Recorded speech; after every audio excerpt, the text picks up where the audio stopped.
नमस्कार, मैं अंजलि मिश्रा। स्वागत है आप सभी का द न्यूज में। G20 शिखर सम्मेलन से पहले पूर्व प्रधानमंत्री मनमोहन सिंह ने भी अब मोदी सरकार के कामों की तारीफ की है। यूं कहिए कि मोदी सरकार के मुरीद हुए नजर आए। इस दौरान उन्होंने कहा कि भारत के लिए आशा अधिक और चिंता कम है। आर्थिक महाशक्ति बनने का भी भरोसा उन्होंने जताया।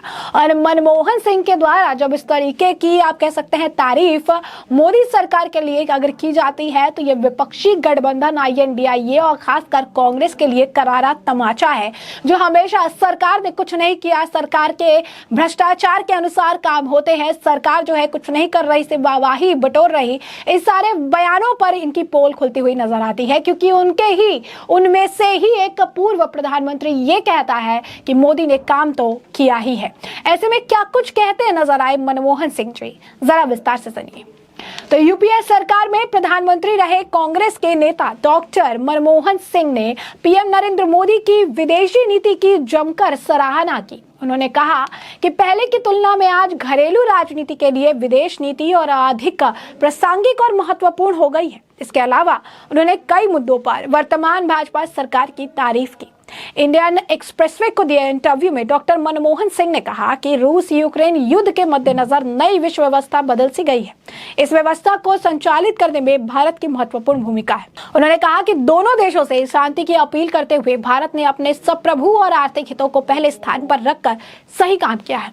पूर्व प्रधानमंत्री ने कहा कि वह भारत के भविष्य के बारे में चिंतित होने की तुलना में आशावादी अधिक है। उन्होंने कहा कि आजादी के बाद से निर्मित संवैधानिक मूल्यों के साथ एक शांतिपूर्ण बड़े लोकतंत्र और एक बढ़ती अर्थव्यवस्था के रूप में भारत को अब विश्व स्तर पर बहुत अधिक सम्मान मिल रहा है।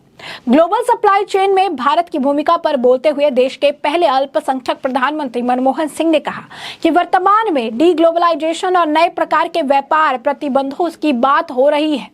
यह मौजूदा ऑर्डर को बाधित कर सकते हैं, लेकिन वैश्विक आपूर्ति श्रृंखलाओं से भारत में लिए नए अवसर भी खोल सकते हैं।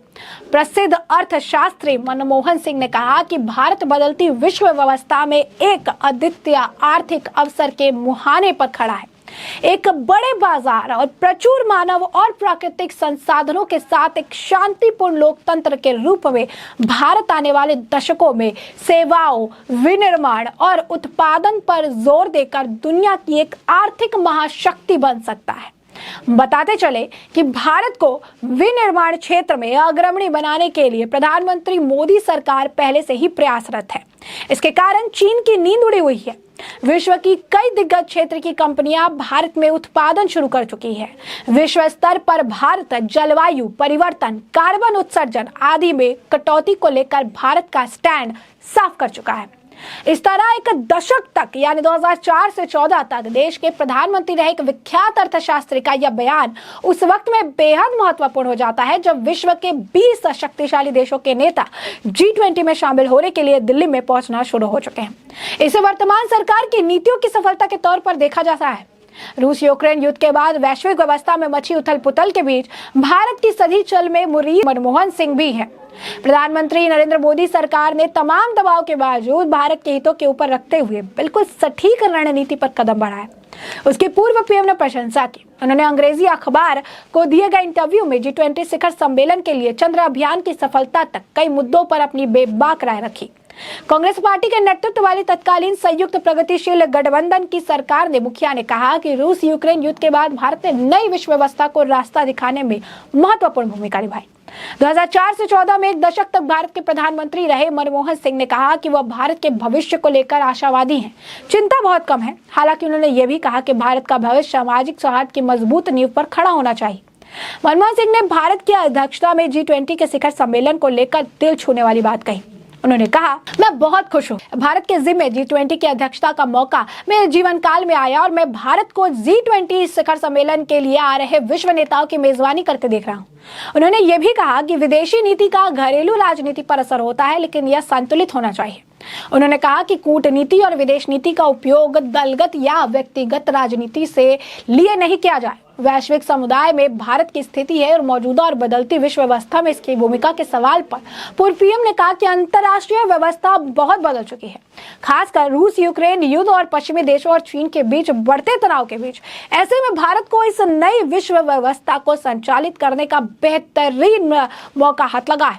उन्होंने कहा, जब दो या दो से अधिक शक्तियां किसी संघर्ष में फंस जाती है तो अन्य देशों पर पक्ष लेने का बहुत दबाव होता है। मेरा मानना है कि भारत से सही काम किया है। हमने अपनी संप्रभुत्व और आर्थिक हितों से पहले रखा है और शांति की अपील भी की है। G20 को कभी भी सुरक्षा से संबंधित संघर्षों से निपटने के लिए मंच के रूप में नहीं देखा जा गया है। G20 के लिए सुरक्षा मतभेदों को अलग रखना और नीतिगत समन्वय पर ध्यान केंद्रित करना महत्वपूर्ण है, ताकि जलवायु असमानता और वैश्विक व्यापार में विश्वास की चुनौतियों का सामना किया जा सके। विदेशों में संबंध को लेकर पूछे गए सवाल पर पूर्व पीएम ने कहा कि वो पीएम मोदी को जटिल कूटनीतिक के मामलों से निपटने को लेकर कोई सलाह देना उचित नहीं समझते। उन्होंने चीनी राष्ट्रपति शी जिनपिंग के G20 समिट में भाग लेने नई दिल्ली नहीं आने को दुर्भाग्यपूर्ण करार दिया। उन्होंने वास्तविक नियंत्रण रेखा LAC पर चीन के साथ जारी तनाव पर कहा, मुझे उम्मीद और विश्वास है कि प्रधानमंत्री भारत की क्षेत्रीय और संपूर्ण अखंडता की रक्षा के लिए और द्विपक्षीय तनाव को कम करने के लिए सभी आवश्यक कदम उठाएंगे।